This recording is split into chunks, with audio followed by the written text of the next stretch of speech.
Yes, we are back. The international break is over. We had ourselves a lovely week off. Sam was swanning, slumming it in the south of France. I wasn't, but we are now back, and the EFL is back, and the Championship is back. And by God, Sam Parkin is back for the Championship Check-In podcast. Really briefly, Sam, because I know we get told off for too much small talk. How was the south of France, my friend? Pretty wet, mate, to be honest. Yeah, listened to a lot of podcasts, read a lot of books. Not much lounging out by the sea in front of the glare of the sun. But yeah, recharged, mate. I think I did about 9 or 10 days without doing any work. So I only clicked back into gear on Tuesday. So excuse the rust, everyone, but I'll have a good go. No, give 110%, Gov. Rested or rusty, Sam Parkin is rested and ready to go. And we're saying hello to lots of lovely people watching live here on YouTube. If you're listening after the fact, you can come and join us each and every Thursday at 7 p.m. and have your say in the debate as we go. We'll put as many of the best comments up as we can during the show. We will go full Q&A later in the show, but let's not stand on ceremony. We would normally do a full review of what's just happened. Obviously, we haven't had a game week, Sam, but we do still have a Parkin's pick. We do still have a cause for concern. And Sam loves this in international break. We do still have a Worldie of the week. Let's start where we always do. Parkin's pick.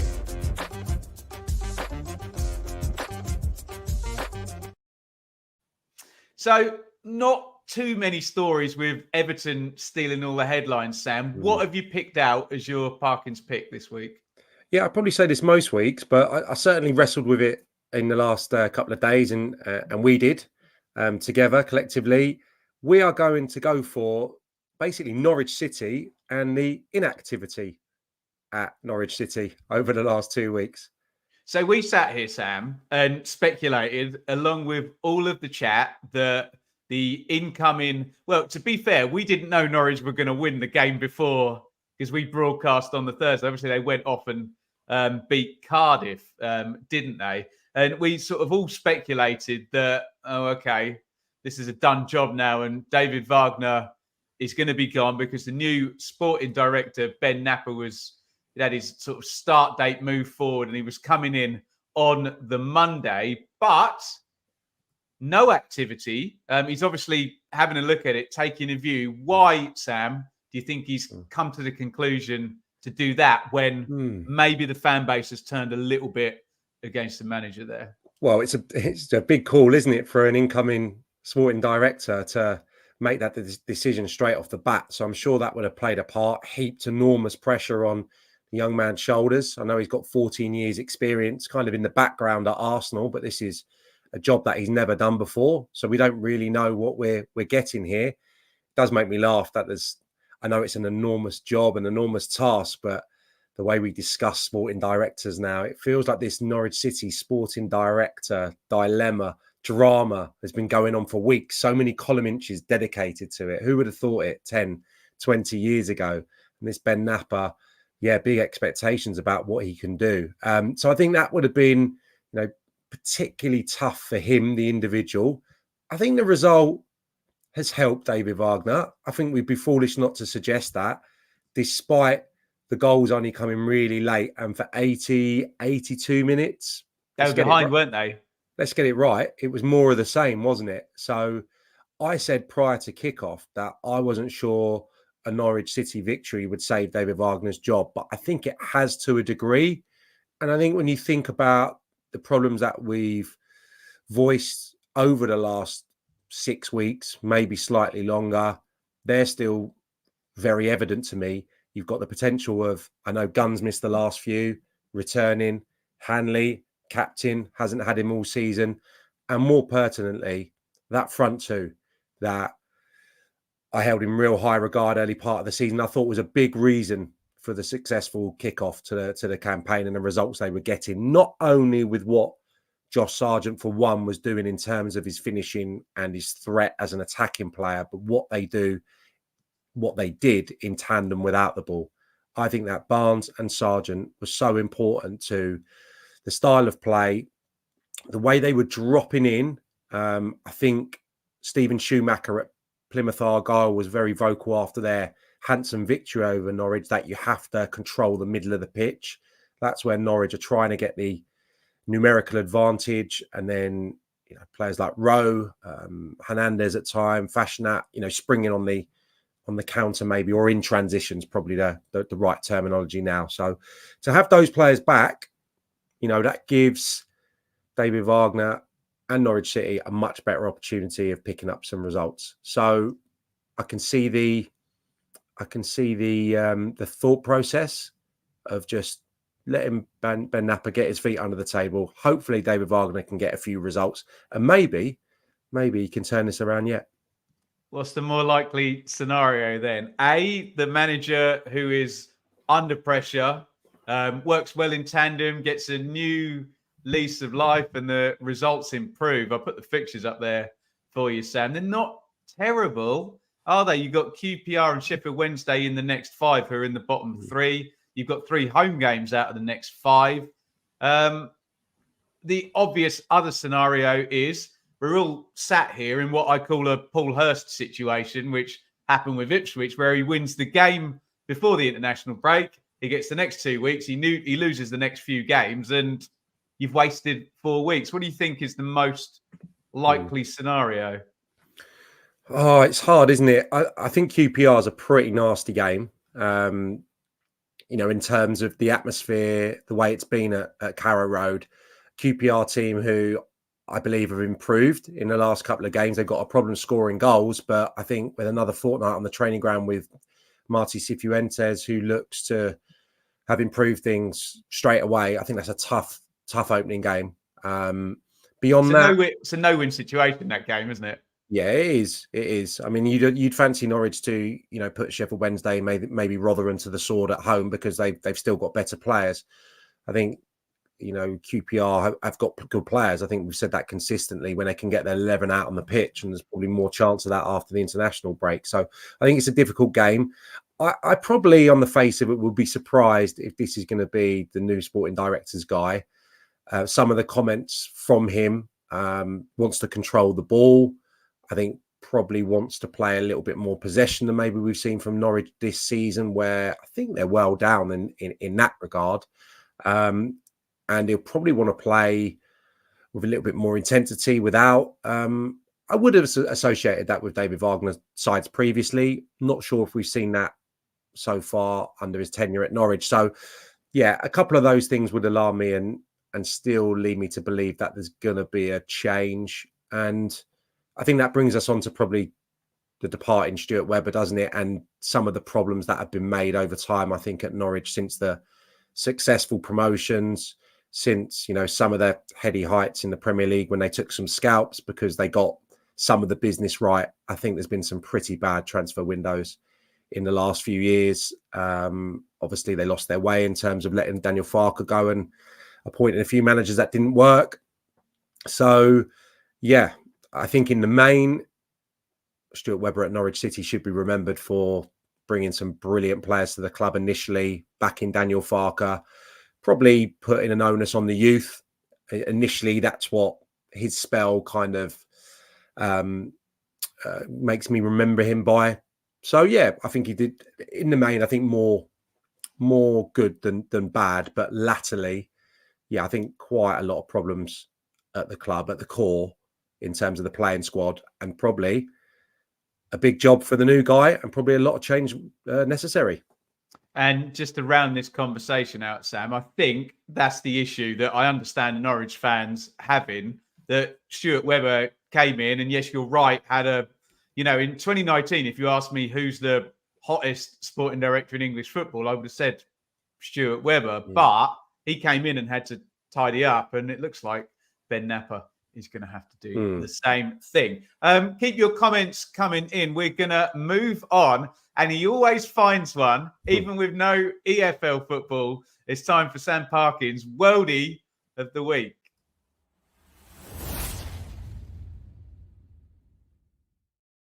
Right, how many barrels did you have to scrape? How many bins did you have to clamber in to find this one, Sam? Yeah, I was lucky. I had some help with the boys over the last 24, 48 hours. Middle of the week's normally when I come to the fore, but my better half has been around. So yeah, I did some trawling through some. I got Patson Daka's goals for Zambia, which I enjoyed. Okay. Harry Suter got a goal for Australia. I Someone's think just against... nominating and he's nominating the San Marino goal. I don't think it's got anything to do with the EFL, but we love a San Marino goal, don't we? Yeah, we'll see, a Watford left back or something. Sinclair He's on Armstrong. loan at Udinese, yeah. Sinclair Armstrong got one against Italy, I think, for Republic's Kalichi 21s. Iheanacho scored against Zimbabwe.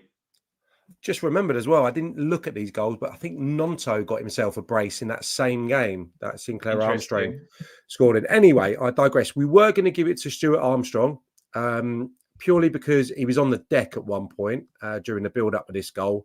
Exchanged passes with John McGinn and scored a really nicely taken goal against Norway. But I am going to go for the on loan Hull City midfielder, Tyler Morton.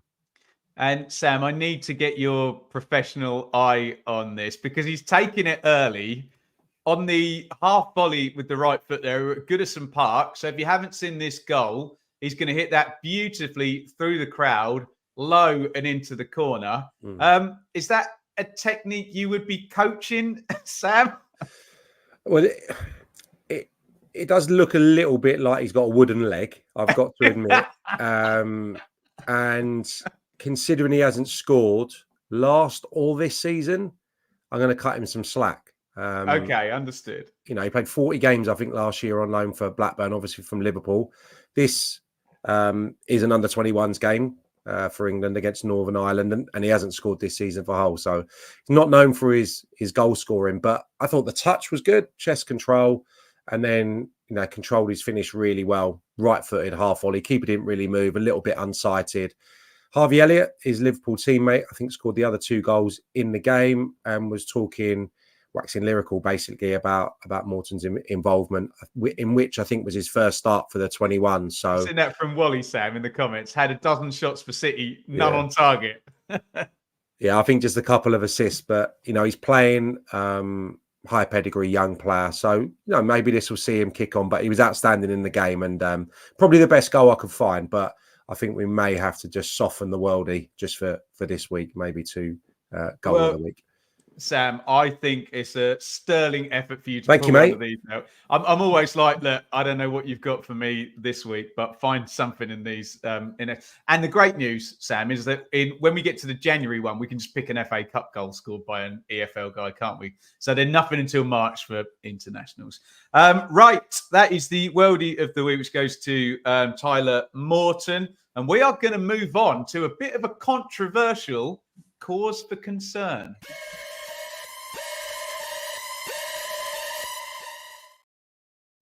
So, cause for concern, Sam, is normally, it's kind of retrospective, isn't it? We're looking at stuff that's been going wrong, but that cannot be the case for this club this week. Bit of creative license, I think, is what we need to put in here. Yeah, similarly to the way we played it a few weeks ago, we just wanted to flag your mob this week, Ipswich Town, and more pertinently, their run of games, probably until Boxing Day, I'm going to pitch it as. So Ipswich Town's next run of games until they face Leicester, I believe, on Boxing Day, way late into the evening when everyone is half cut and full of chocolate. You'll be on your second argument with the in-laws by now, by that point on Boxing Day, won't you? I've pitched it really nicely. I've got a South Coast game for Boxing Day, so I'm going to allow myself 2 or 3 hours out of the gaff. But yeah, going to be down in Bournemouth. But yeah, what a game that is to end a pretty hairy run for Ipswich Town. It's got to be said. So I'll throw in Sam Parkin's normal 18 caveats when we do this and say this is more gut check time, stand up and be counted for Ipswich rather than we're concerned they're going to mess it up. It's more, well, they may have the most tricky run in the division. And Sam, it's the away games, isn't it? Look, off to West Brom, who are tight, and they play after everybody's played this round. Couple of home games. Sam, you're going to be at the Millwall game commentating for Talk Sport. Coventry then at home. And then look at that. Middlesbrough away, Watford away. They're two teams that are in good form. The huge emotional drain of the East Anglian derby. Leeds away going into the last game before Christmas. And then you can't see it on the screen there.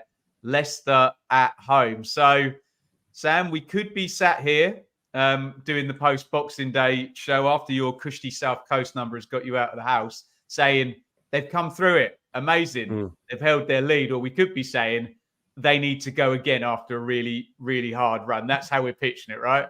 Yeah, I mean, you've laughed at me already today because I told you before we started that I've done a little grid for when we do the predictions later. But yeah, I just scribbled them down, and the better fixtures there, obviously Mill and Coventry at home on current form on this season, Norwich at home, but of course it's a derby game, so that could be fun and frolics, obviously, at Portman Road. The away games, can Ipswich continue what they've been doing, which is being ridiculously tight defensively, being able to nick goals, not be as free scoring? Can they do that at West Bromwich Albion, Middlesbrough, Watford, Leeds? I mean, that's an incredibly tough run of games against sides, especially in the case of Middlesbrough and Leeds, pretty free scoring. So, and I've got them all finishing in the top 6, Sam. Yeah, so it's an incredibly tough run. There isn't really a weak spot per se at Ipswich at the moment. The goals that are being conceded, 5 out of the last 6, they've conceded 2 and not won any of those games. Can that continue against these so-called better sides, tougher away trips? I had a little look just to see if there was anything in it, because these home games, 9 home games, 2 clean sheets, right? Hull and Stoke, I think if memory serves me right. The other 7 conceded 2 or more in every single game. So I thought, are they conceding more chances at home? Well, on the XG against, it's exactly the same home and away. I was going to say, yeah. So there is something there, isn't there? There is something there that suggests that maybe, I don't know, teams are having a bit of a go at Portman Road. You look at the teams, the profile of the last little run of games they've had, just from the eye test yesterday. I mean, teams that are quite expansive, teams that aren't going to shut up shop. So we'll see if that happens over this run when they're playing against better sides. I think this weekend, and I know we'll come on to it, but that will be fascinating. Carlos Corberán, 2 weeks to devise some kind of funky plan to counteract Kieran McKenna. And the most difficult games for Ipswich this season: Huddersfield away, Rotherham away, QPR away. All teams set up to defend, and they struggled in all of them. Yeah, they're not overly expansive. West Brom, certainly when I was there the other week against QPR, and I mean, they won the game handsomely in the end because of that red card. But yeah, they're concerned with keeping their shape. What's happening behind the ball. They're not going to come out too much. They're going to probe. It's quite patient, the build up. And I think that will stay the same, and there will probably be even more an eye on just counteracting Ipswich when they do want to break. So that's a real tough start for them. Whether this continuation of conceding goals, multiple goals, is going to hurt them, this is when we're going to find out. Going the other way, no problem. 14 different scorers, 16 matches. I mean, that's lovely, isn't it, for Kieran McKenna to know that they're going to come from absolutely all over. And someone like Leif Davis, I think, kind of exemplifies someone who's popping up with assists, goals. They can hurt you from all different positions. So I'm not saying they're going to collapse. I'm not saying that by any stretch. But if we're still talking Ipswich up as a potential, second place or better post Christmas, then get excited, my friend. Just need to, even if it's just over a point per game, you still come in around that 50-point mark for half a season, which is an insane total, isn't it? But yes, if we use the term cause for concern, I am an Ipswich fan. I am concerned about how it's going to be getting through these fixtures, and I hope with my biased hat on that we can come back and laugh at this conversation. But we thought we would flag it up going into this next run. Right, let's go on. We do have a meltdown moment for you this week.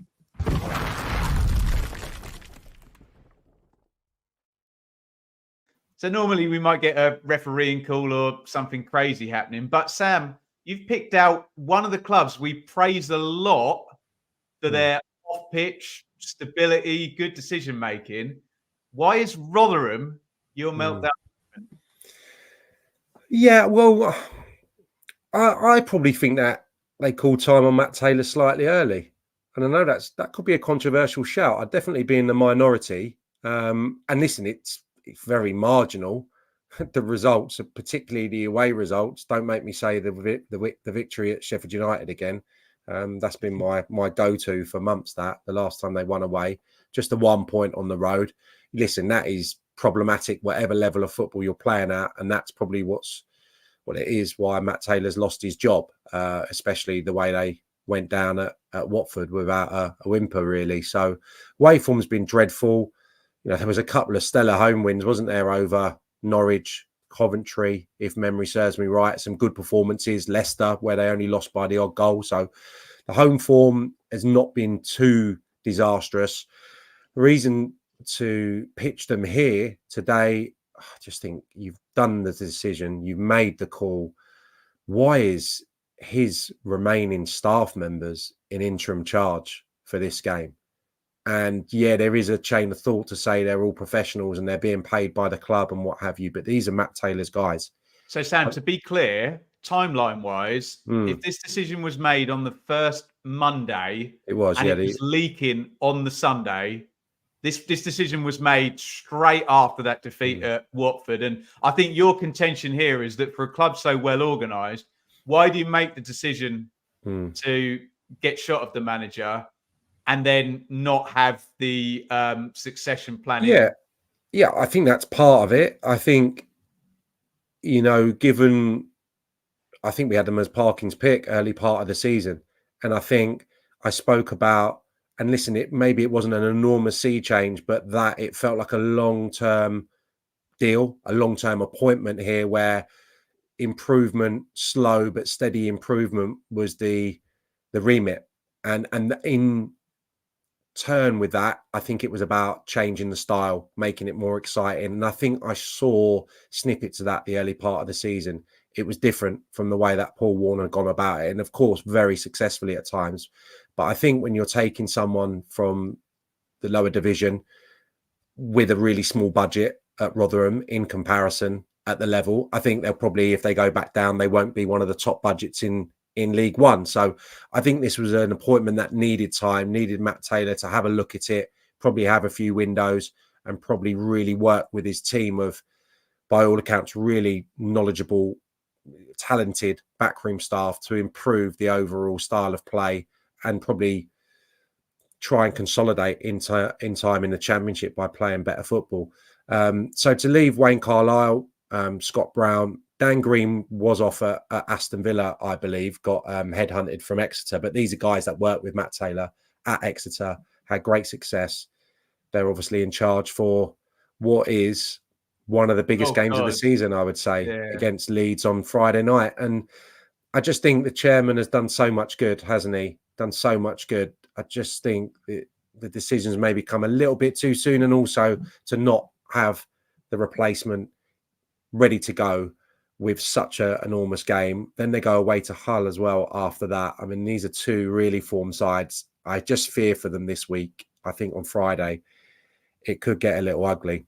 So that's the reason. Sam, is this a stupid layman's comment from me that if you are going to bring a new manager in, are they almost saving him, get those hard games out of the way and then bring him in? Is there anything in that, or is that just me being a silly fan? Yeah, maybe, possibly. I don't know the intricacies maybe of the setup right now, but I find it hard to accept, to understand that any of these guys are going to be there beyond the next week or two.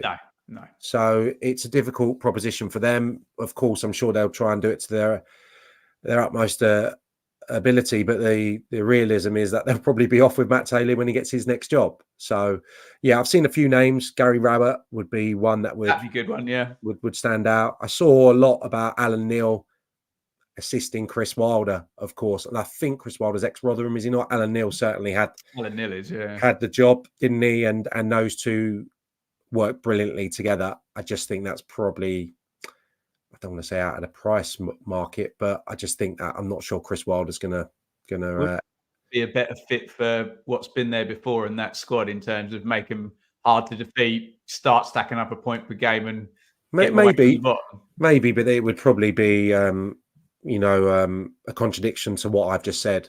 That's true. A few moments ago, I've got loads of respect for Gary Rowett. I think he's an excellent manager, but maybe, but it would possibly be going back on what I saw as quite a forward-thinking appointment in the first place. Shame. Okay, so our meltdown moment is Rotherham, and we hope that it's not too much of a chastening Friday night against Leeds, and that is where we are headed now, because we are going to flip around, and as is now custom, this part of the show is brought to you in association with Match Bingo. We're going to look ahead to the next round of fixtures. We're going to start with our mouthwatering matchup. So get your suggestions in, and I will go through the fixtures after this.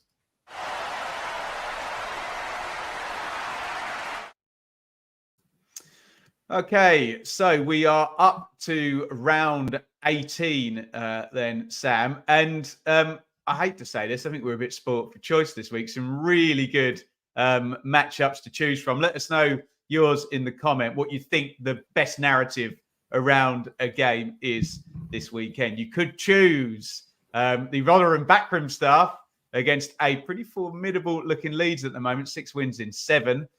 Birmingham versus Sheffield Wednesday, couldn't be much win for Wazza there. Bristol City versus in-form Middlesbrough, 9 wins in 11 in all comps. Huddersfield versus in-form Southampton. Nobody has scored more championship points in the last 8 games than Russell Martin's Saints. It's the Troy Deeney derby there. The famous goal was scored in a Watford v Leicester game, and it's Leicester versus Watford looking to bounce back from 2 straight defeats. It's Millwall versus Coventry as Joe Edwards tries to follow up a 4-0 win on his debut there. Sam's already alluded to Norwich versus QPR having potential to go any one of extremes, depending on what happens in the first 15 minutes of that one. Longest trip of the championship season for Sunderland as they head down to Plymouth. It's Preston versus Cardiff. It is Stoke versus Blackburn. Swansea versus Hull could be quite tasty. And then at 5:30 p.m. is West Brom versus Ipswich on the telly. Before you give us your pick, Sam, what have we got? Any suggestions here? Plymouth, Sunderland from Tommy. Wally, Leicester v Watford. Tommy, Birmingham, Wednesday. Same for Hamza. Shout for good old Steve Evans there as the Rotherham boss from Danny.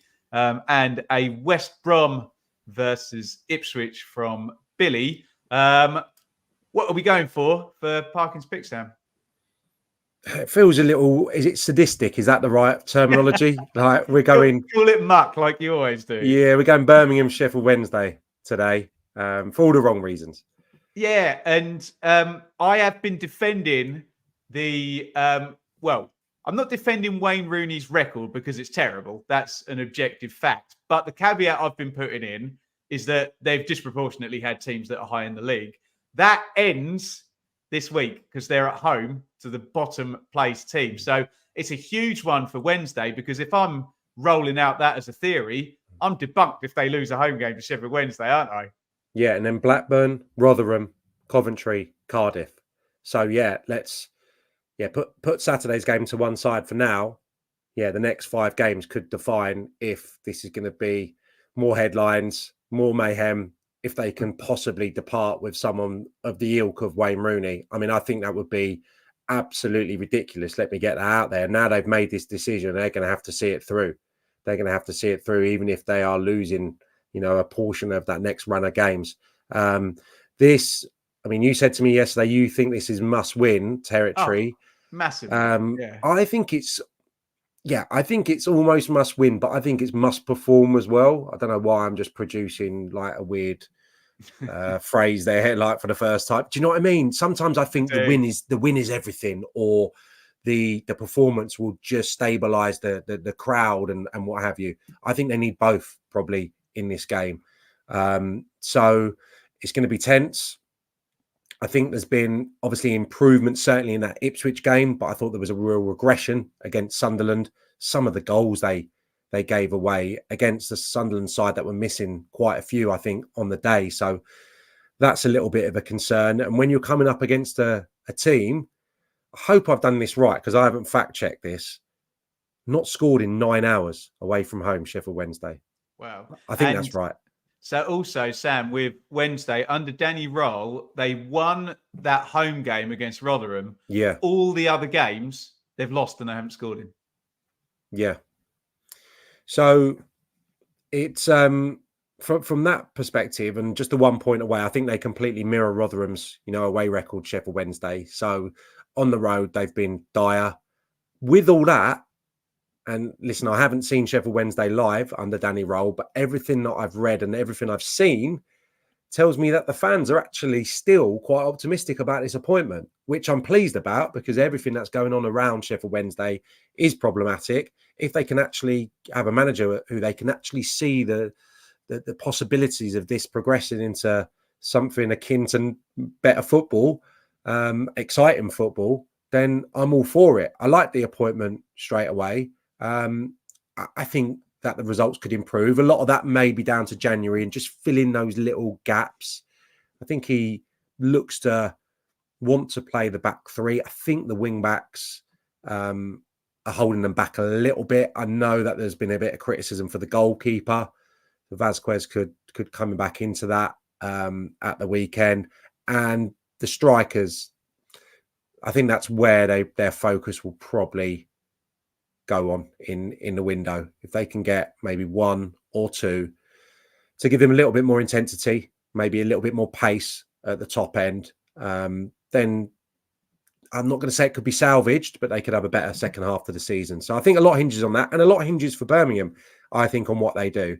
And I think for people outside of the Championship bubble, if I can call it that for the moment, but people that cast an eye every now and again, Wayne Rooney's gone in at Birmingham and have their pennies worth.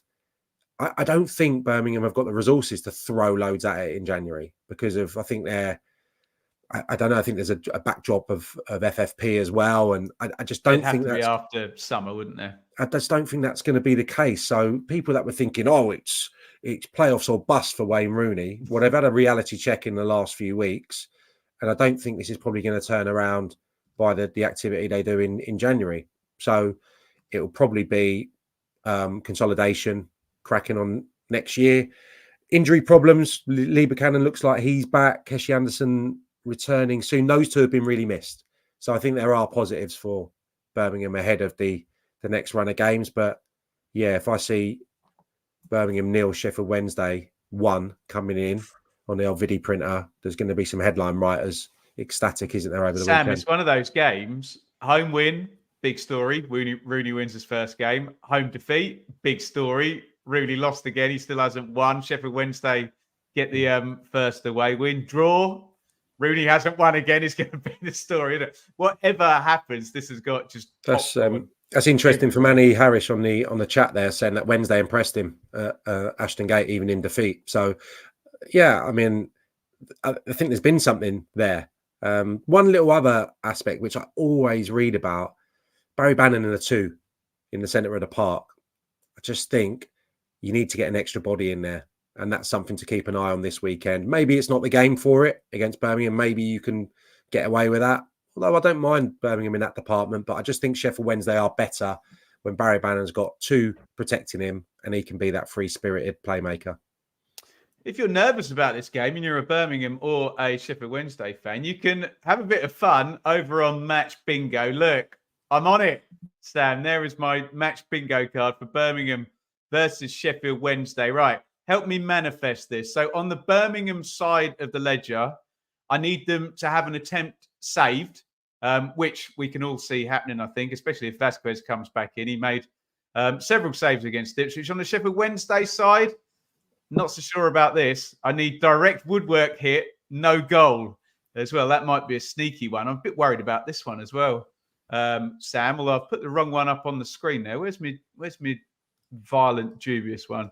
I don't think I have it. That is my bad, but it was supposed to say 2 minutes stoppage time needs to be given, which could be happening at the end of the first half. Get involved over at Match Bingo to have a chance of sharing some of that glorious £175 prize pot. And Match Bingo do give away half of their profits to good causes. I have selected the Stroke Association as my one I'm partnering up with. It is matchbingo.co.uk/BBFC to let them know we sent you. Right. Somebody has been sent to Southampton, Sam, as well. And it is our player to watch time.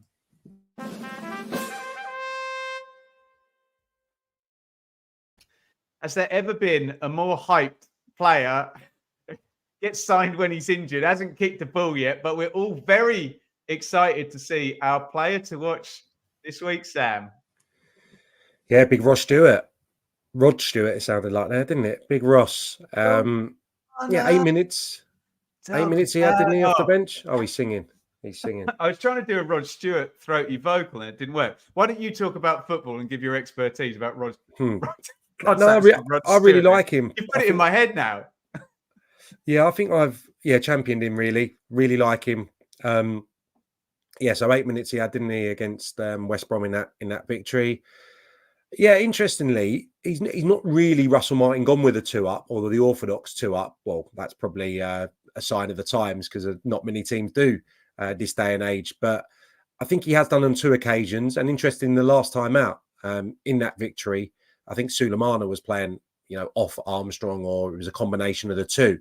They did it previously against Leicester. So obviously to get the best out of Ross Stewart and possibly Shay Adams or Adam Armstrong, they're probably going to have a little tweak of the system on occasion. So that'll be, interesting because he's preferred the 4-3-3 the majority of the season. So is this time for maybe a consistent change of formation, or are they just going to maybe require that for some of the different games? Interesting that they've done that against Leicester and West Brom, 2 of the better sides in the division. But yeah, I really like him. I think he had 11 goals, didn't he, last season, all competitions before he got injured. First season in the Championship, over 20, 24, I think it was, maybe in League One previously. Obviously, stylistically, he likes space beyond. He likes grass to run into. He's not bad with his back to goal. I wouldn't say that's the strongest suit of his game. So it's particularly for a game like Saturday against a side who's going to have very little of the ball. And the way that Darren Moore's had Huddersfield set up in the last few games, they have been set up to get 0-0s, in the last 3 fixtures, I think, because of the amount of injuries they've had with the squad. So that's going to be another interesting one. If he is to get a few minutes at the weekend, it'll probably be from the bench again. I'm almost certain that he won't get in from the off. But yeah, mouth-watering, I would say, for the second time today. Mouth-watering for the Southampton fans to have someone of that ilk, just coming into the manager's thoughts at this stage of the season. So all 3 of the Year 1 parachute teams have a big striker signing, don't they? Peru is doing the business, we'd say, at Leeds. Cannon just got mentioned in terms of Leicester, and we've got Stewart here. Just as an aside, you could, in your fantasy football team, which one of those 3 would you want in the side? Have you given me Peru, Cannon and Stewart, yeah? Yeah. Well, I think Cannon's a bit of a wild card, isn't he, considering we've only seen that, snippet, a few months of him at Preston. I would go for Peru, I think, just for the finishing. Yeah, for the intelligence. Very different, all 3 of them, I would say. It's it was great. Certainly Great comparison, isn't it? Certainly Peru and Stewart are very different. I think, yeah, it'd be interesting to see how he fits into the Southampton mould, because it can be, balls into feet, intricate little bits of play. And, I wouldn't have him down maybe as that type of striker. So maybe he's going to be utilised, late in games to begin with, and in certain fixtures where there is going to be a little bit more space for him to explode into. But yeah, he showed last season he's a very good Championship player already, having only played, a handful of games. And yes, it must be incredibly exciting for the Southampton, who are, 6 wins and 8, is it? Something around there? It's been a brilliant turnaround, hasn't it? I don't know whether I should say thank you to the chat for all the Rod Stewart puns we got through that last segment. Well done for keeping a straight face. Disgraceful level of dad joke humour in there, and I am absolutely here for it. Right, what else I'm here for, Sam, are the predictions. And we're going to have a little tweak this week because we are both, by popular request, we are both going to give our predictions for each game. Let's get into this now. It's the round 18 predictions.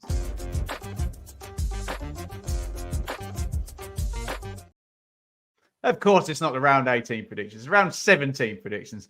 I misspoke, everybody. Right, we're going to bang through the 12 fixtures. We'll try and go super quick because both Sam and I are going to give a prediction for each game. Get yours in the comments as we go. We'll click as many of them up. Make sure you put the teams and the scores, else it gets very confusing. And I only click ones up on the game that we are on at the time. Sam, we're going to go to you first. But hey, look, we're both predicting every game, so it doesn't matter too much. Friday night, Sam, Rotherham versus Leeds. Yeah, we're going to do a point for a correct result, and we're going to do 3 points for a correct score moving forward, right? And I'm going to keep a little tally, me against Ben, for the remainder of the season. Play along at home. Competing so well in the quiz as well, yeah.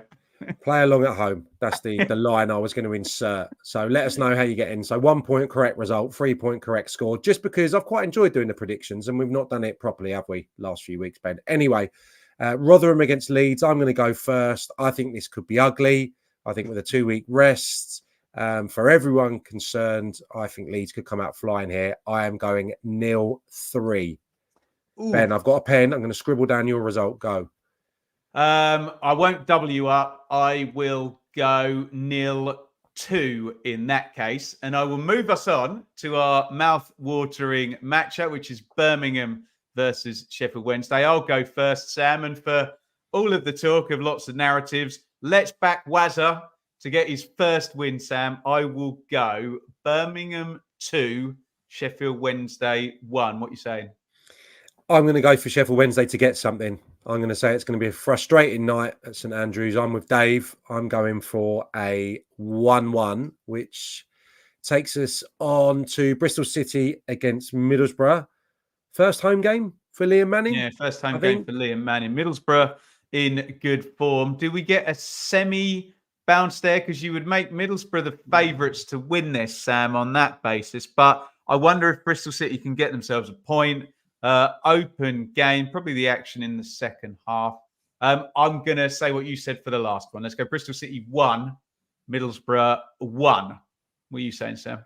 I am going to go for the same as you, a draw. I know Bristol City haven't been full of goals at all. That's been a little bit of a concern the last few weeks. Middlesbrough can score goals and quite freely at times. I'm going to go for the draw, but I'm going to go for a 2-2. I'm going to go for Bristol City to get a couple. Lovely. Shall I put you on? We've messed this up. I think you jumped in, didn't I, when I was going to move on to you. So do you want to kick us off with Huddersfield, Southampton?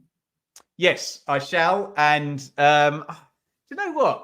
There's a tiny part of my brain that thinks Southampton could mess this up, even though they're really, really strong favourites against the low block. But then everyone's going to say I'm only saying that because I'm an Ipswich fan and that's what I want to happen. I don't want people to think that about me. So I will go for a Southampton win, Sam. Let's go 2-1. Huddersfield 1, Southampton 2, Sam. I was worried you were going to mirror me there, but you've given Huddersfield a goal, and I don't see that materialising. I'm with Dave again. He's on it. Dave Febs, 0-2 for me as well. Okay, so you carry straight on through here with the Leicester-Watford game then, Sam? Yeah, I just think it's been a little bit of a grind, hasn't it, for Leicester in the last few weeks? They're certainly not as free scoring. I don't think they've scored in the last 2, have they? And I think the problems go back a little bit further than that. Strikers have blown up a little bit to a degree, but I think they'll come back for this one. I think Watford will score. I think Watford are looking better, better structure. I think they'll have a bit of a threat on the counter. 3-1 to Leicester. What do you reckon? I reckon there's going to be a late goal. And I reckon it's going to be scored by Leicester. So I'm going to go for a 2-1 win for Leicester late in the day, and I will move straight on to Millwall versus Coventry, which... See, I've got to get my head out of Gary Rowett Millwall predictions and making them all under 1.5 goals, haven't I? He's gone. But Coventry are going to defend in this one. So I do think it's going to be a low scorer. And no one's played one yet. So let's take my glasses off, Sam. It's 0-0. What do you reckon? Yeah, I'm still kind of on the Mark Robbins is going to turn things around bus. Me too. If that's a phrase. Cliche. I think they're going to be okay, Coventry. I think the results will start coming, but I don't think they're going to come this weekend. I am going for Joe Edwards in a raucous den to get the place going, and I'm going to go for a 2-0 Millwall victory. Gone with what Alex said and gone for the back-to-back 4-0s then. If he does 2 in a row, he should just retire from management because he's the greatest manager of all time. Right, Sam, it's you're up first for Norwich. Yeah, I think a continuation of what we've seen over the last couple of weeks from Rangers. I think maybe tough to beat. Probably not loads going the other way. I could see them going in front in this game.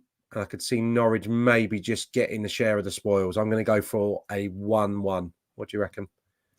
I think Norwich is going to win, Sam. I think some kind of freshness with Ben Napper starting. And I think they're going to win not by virtue of pattern of play, but by just having better players, I think, and a bit more depth in there with the sort of year 2 parachute squad. So let's call it tight. Norwich 1, QPR 0.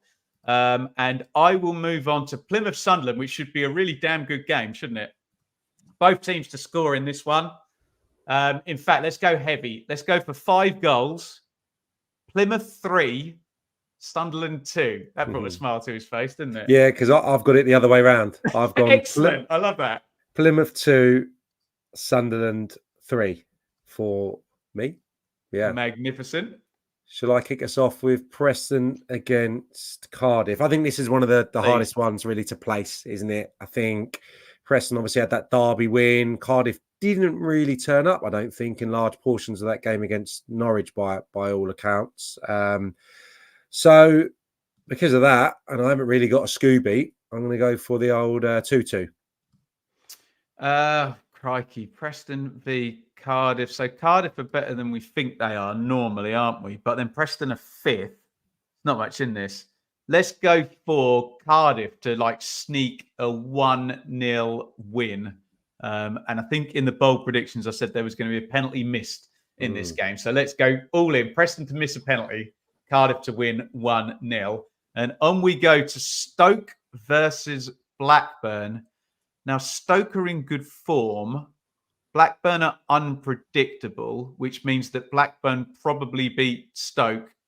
If I apply the logic, it's a Stoke win. But you can't do that with Stoke and Blackburn. So let's go for a Blackburn win, even though Stoke are 5 unbeaten, aren't they? Not conceding goals. I can't do it. I've got to go with the normal logic. I'm sorry. I'm flipping the script, Sam. Stoke 2, Blackburn 1.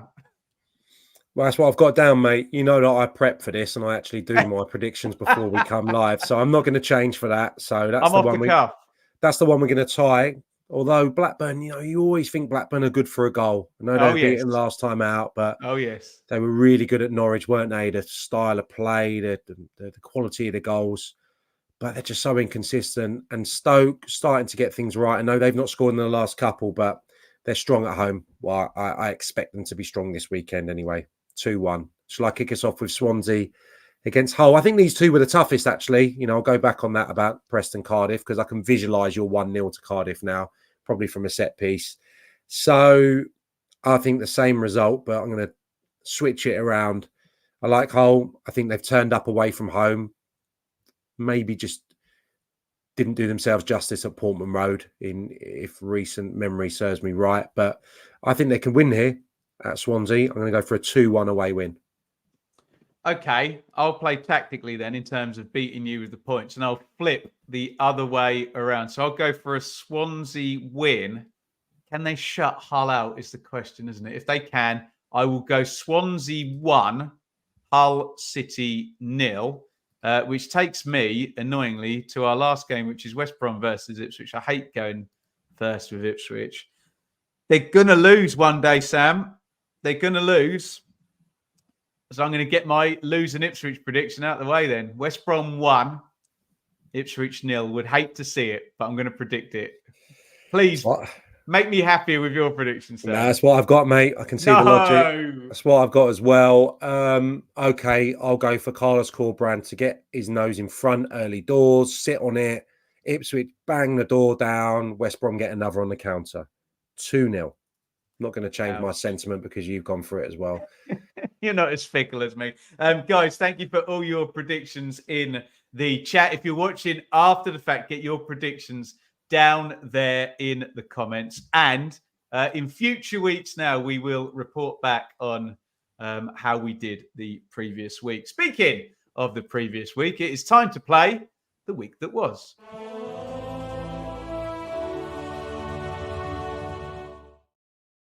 One thing international break does mean, Sam, is that it's 2 weeks since I've lost at a quiz, which is that's nice for my mental health and my self-esteem to not lose every single week. The score is, if Fev is in the chat, the score is 9-5, 8-5.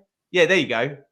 9-5. It's getting embarrassing now, isn't it? And we should give Fev a shout out. Fev's Football Analytics at Fev's Football gives us these dastardly questions each and every week. Have a go in the chat.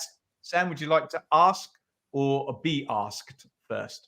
I'll ask first, although I think we need to clarify maybe how you're going to get any form of point from this question because it's the hardest one of the season. So I'm going to give you a window, right?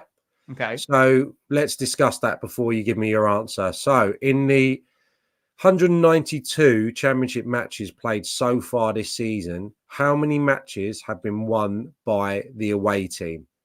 So I think I'll give you a window of 5. You happy with that? See who gets closest. Gets closest? Yeah. Yeah. Okay. 192. So you would think more than a third of games were won by the home team, wouldn't you? You think draws would be the lowest one, and then away. So probably about around a quarter, but this is where I'm going to struggle to do the maths.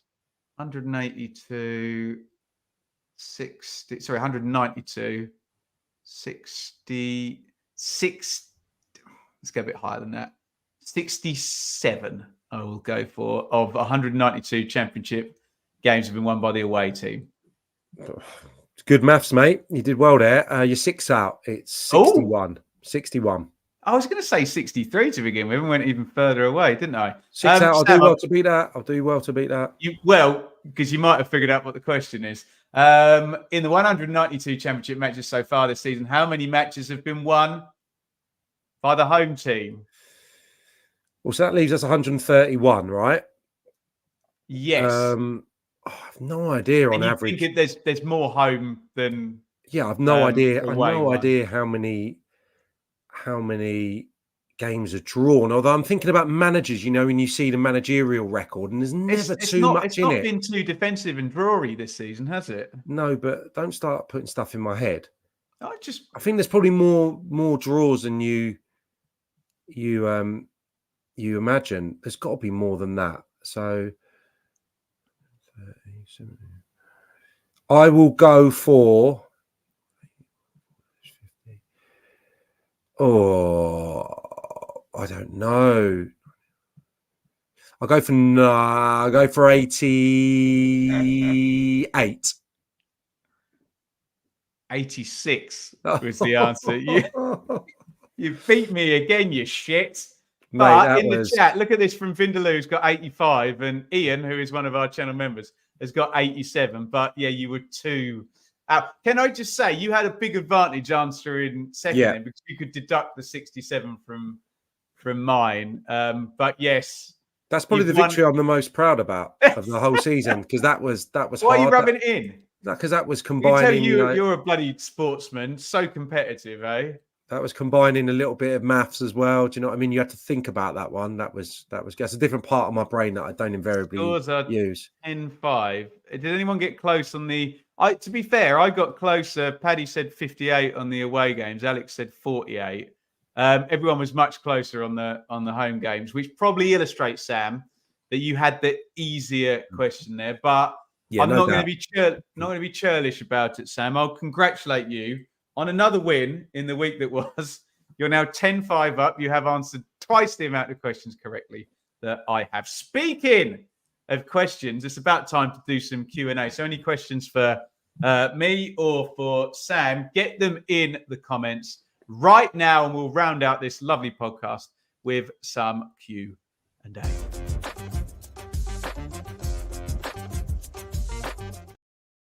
Just while we await some questions to come in via the live chat, big thank you for everyone joining the live chat. Make sure you hit the thumbs up button. Big thank you just above Sam's head there to Match Bingo, who we do the predictions portion, the second half of the show in association with Get Your Match Bingo card. I've got one for Rotherham, Leeds, and for Sheffield Wednesday, Birmingham this weekend. Matchbingo.co.uk/BBFC. Right. Should we go in and see if we've got any questions come in? Dave, did you watch any matches in France? If you didn't watch any matches this time, have you when you've been over there, Sam? Do you know what? Never. My dad lives down there, and we used to holiday there every summer, every winter, every Christmas before he moved down there. So I've got a brilliant collection of French shirts. Le Havre, who are going pretty well in Ligue 1 at the moment. I've got a good Con strip. I've got a nice Nantes. I used to like the yellow and green. So I always collected shirts and obviously played loads of football, but never been to a game. Me and my mate were going to go to the new Marseille Stadium just when it opened, when we were down playing golf and visiting my old man, but we didn't get round to it. So, yeah, often talked about, but never done it so far. So it was just, basically. I think we've got a good played for both, Sam. I think Chris Kiwomya of Ipswich and QPR played for Le Havre. Someone will correct me. Few English players went there over a period. I think it was 80s. So that would have been before Chris Kiwomya obviously was in his heyday. But yeah, I've got a good answer for this if we want to go on Wally Daft's one in a minute. Let's go straight there. We must. I tell you what, we'll quickly get down to Wally Daft, so Hamza doesn't have to wait. West Brom really went for it against Saints with more shots, more big chances, hit the woodwork a couple of times. I think with Ipswich's defence, we may play more attacking again. Thoughts? If I can go in first there, Sam, I agree with Sam actually that the idea that Ipswich's defence is bad is a bit of a myth, isn't it? Because when you drill into the data, there's no actual pattern as to why the numbers of goals conceded are high. They've come from different areas in different types of games, and I do think that West Brom would be well advised to go for it a bit against Ipswich because they'll be more open, but maybe for slightly different reasons than Hamza's maybe alluding to, if I'm not putting words in his mouth. What say you, Sam? Yeah, well, I think last year there was a bit of a concern about certainly dead balls and balls in from wide areas where they had a period where they were conceding, but I think that there was cold water kind of thrown on that theory quite quickly before it became a little bit of a thing last year. The goalkeeper's obviously been really good. The centre half that was questioned the most was probably Burgess early part of the season, and he's kind of done reasonably well or better than that. So I probably agree. You think maybe Thomas Asante, Diangana coming in field, although he likes to play on that right-hand side, the pace there, the sharpness there could pose a few problems for Ipswich's two centre halves. There's not loads of pace there, is there? So that'll be interesting, but I can't see it. I think Carlos Corberán will probably give Ipswich the respect that they deserve. Set plays that worry me, Sam. Yeah, good shout. Yeah. Maybe there would be somewhere that they could get potential joy, but I don't think Ipswich are a soft touch in that regard, or I don't think a lack of mobility, kind of as we've spoken about with Norwich, is that problematic at Ipswich. So I think it'll be a tightly contested game. Right, let's try and speed this up, Sam. Alex, is it time to replace Southgate yet? Look, he's going to go after the Euros. I think it's I will admit I did watch alongs for both of the England games, and they were pretty dire, both of them. So I think everything climaxes at the Euros, and he leaves after them. Do you agree, Sam? Yeah, probably. I mean, I don't know what everyone else is like that's watching, or if you do it. I watched a lot of I love the behind the scenes stuff that you get released by. I think it's the England social media team It's or like whatever. EE, isn't it? Yeah. Yeah, I mean, I love that, and I just think there is such an incredible spirit around the place, and I think we have to hone in on that and think about what England have been previously under different guises, in terms of the way that managers have run that really tricky job. Players haven't wanted to play for England. The splits in the camp and all that, and with the amount of quality we've had, it is disaster that we've never gone deeper in tournaments before Southgate. So I think for that alone, for the culture that he's created, that alone, we should back him for this tournament, of course, and hope that he can maybe just not have that handbrake on, maybe in some instances, and we can bring it home this time, or at least go closer to, because that's what everyone's craving, and probably what this set of players are capable of doing. Can I guess your answer for this one, Sam, before you answer it? Sam, which manager do you wish you'd played under? So I will go for Sam's Chelsea link. I'll go for Jose Mourinho. Which manager do you wish you'd played under, Sam? No. I mean, I've, kind of my feeling towards Mourinho has probably changed a lot in the last 10 years. There probably was an admiration there when he first came in and rubbed everyone up and kind of backed his boys. I do believe internally he would have been a good guy to play for. Like literally just, would do anything for his players when he in the infancy of his time at Chelsea. And that was the feeling I had. But yeah, my feeling towards him probably soured over the last few years at United and Tottenham. I like Pochettino, and again, obviously, there's the obvious Chelsea link there. But I really admired Pochettino when he was at Tottenham, and I was lucky and privy to be in some of his press conferences, some big European nights away from home at Tottenham, and such a measured guy, like really friendly, really jolly. Win, lose or draw, and I think there is a steely determination there. But I've been impressed with his coaching this season as well. And obviously, I've covered every Chelsea game so far this season. Converting chances has been the biggest problem, but there's definitely a top quality coach there. So he'd be there as well. Let me give you someone in the Championship. I think all these new, modern managers. I'm just thinking of Luke Williams here out loud at Notts County after that video he did the other day. How good was the corner video? I think we both got tagged in that. That was as good as the Daniel Farker rant about the strikers, wasn't it? There you go, Daniel Farker. He's a striker, wasn't he, as well? He was explaining there. He'd have had you as the top scorer, wouldn't he? He'd have had me as the top scorer. And it was a point I was going to make earlier, actually. You think about Stuart Webber's work at Norwich, appointing him in the first place and giving him the time. And I remember being there and the jury was really out, but I was watching Maddison and there were some really technically gifted players. I don't know if Houlihan was still around, but it was even though it took them a time to find their way, it was really exciting and really easy in the eye from the outset. So yeah, Daniel Farker, I think he wants football to be played in the kind of the way that I see it. Balboa guy, do you think the success of possession-based teams is beginning to show cracks and coaches are learning on the hoof how to unsettle the confidence of those teams in a way they didn't up to now? I think I understand the question. I think managers who can unsettle possession teams have always been able to unsettle possession teams. They literally work on it. I think to his question there, Sam, I think it's just far more the norm now rather than there being possession-based teams. It seems like even in the Championship, like 3/4 of them are now, aren't they? I think it's probably having the caliber of players to carry it out, if that makes sense. You've got to get your signings, you've got to get your recruitment spot on for every position. For the most pertinent roles in a possession-based team, they've got to be immaculate.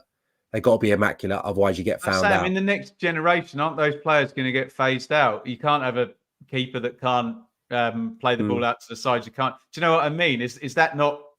Are we starting to see that now? Maybe as well. I think it's happening, but I still don't think it's. I still don't think every club is fortunate enough to have 2 or 3 goalkeepers who can handle the football and can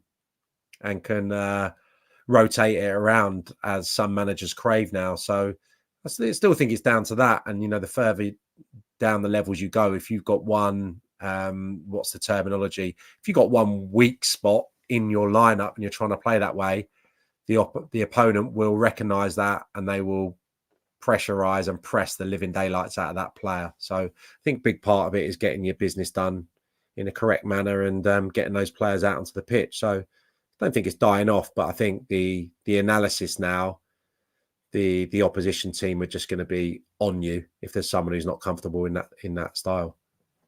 Right, Sam, we've got to wrap this up. So let's do some one-word answers here. Who was the manager who signed you at Millwall?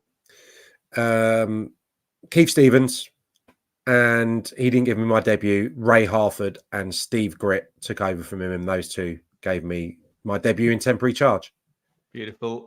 Sean, will Leeds produce their best form after the January window? I mean, all I would say, Sean, is they'll do well. 6 wins out of 7 to top what they're doing. I think it's just going to be a straight line through. Sam, best or favourite QPR player?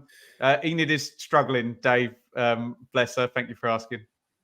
Favourite QPR player, Soles is my hero, but one for the hipsters, Roy Wegley as well. Oh, now you're talking. Now you are talking. Sam, you don't have to answer that because you're in the business there. What football pundit jargon most gets on your nerves? I'll give you some jargon. Go on. Oh, well, here we go. Yeah, got it.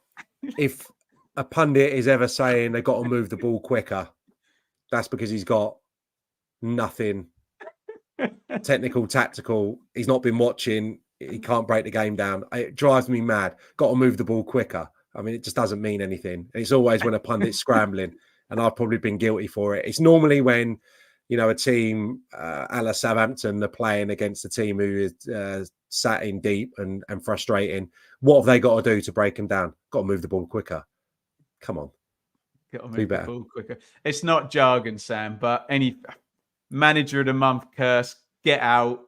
What's the other one? New manager bounce. Any of these stupid. Don't know. Start me on it. Right. Last question. Sorry, Dylan. It's not going to be yours. You wanted to answer this, Sam. Did you ever play emergency centre back in your career? If yes, how did it go? Yeah, I'll rattle through it. I hated it. I couldn't. It honestly used to bring me up in cold sweats.